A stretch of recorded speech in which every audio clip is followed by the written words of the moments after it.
Sveiki, draugi! Šīs nedēļas afirmācija ir mierīgums. Mierīgums tiek pilnībā sasniegts, kad dzīves mazais vilnis dievišķajā ekstāzē tiek absorbēts kosmiskajā jūrā. Tāpat arī ikdienas dzīvē mēs varam sasniegt mierīgumu, koncentrēties uz gara realitāti, kas ir pamatā visiem ārējiem apstākļiem. Mierīgums nāk ar apņemšanos dzīvot vienmēr laimīgi pašreizējā mirklī, atmetot pagātni un neuztraucoties par nākotni, liekot mūsu dzīves cieši Dieva rokās un zinot, ka viņam ir pilna vadība. Mierīgums nāk ar nepieķeršanos, zinot, ka nekas šajā pasaulē nav pa īstam mūsu. Un tāda afirmācija.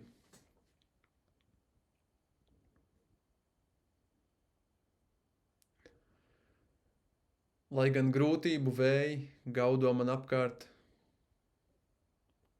es stāvu mūžīgi mierīgs, dzīves vētru centrā. Lai gan grūtību vēji gaudo man apkārt, es stāvu mūžīgi mierīgs, dzīves vētru centrā.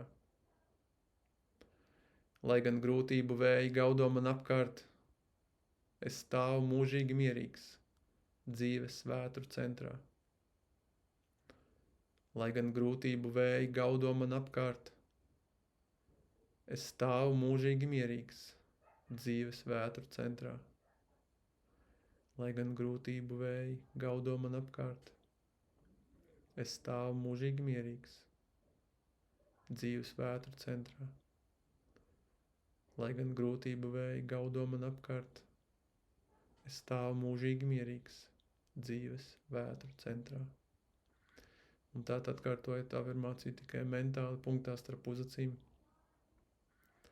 Lai gan grūtību vēji gaudo man apkārt, es stāvu mūžīgi mierīgs, dzīves vētru centrā.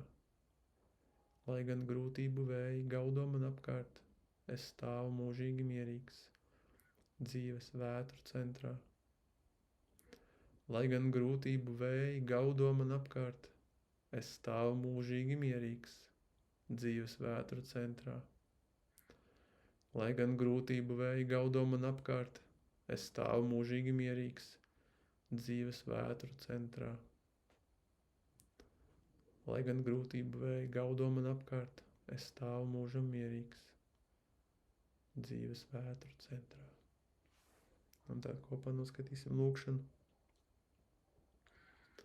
Ar tevi man blakus es zinu, ka grūtību paisumi nekad mani nevar aizslaucīt. Turi cieši manu roku, kungs, nekad nelaid vaļā.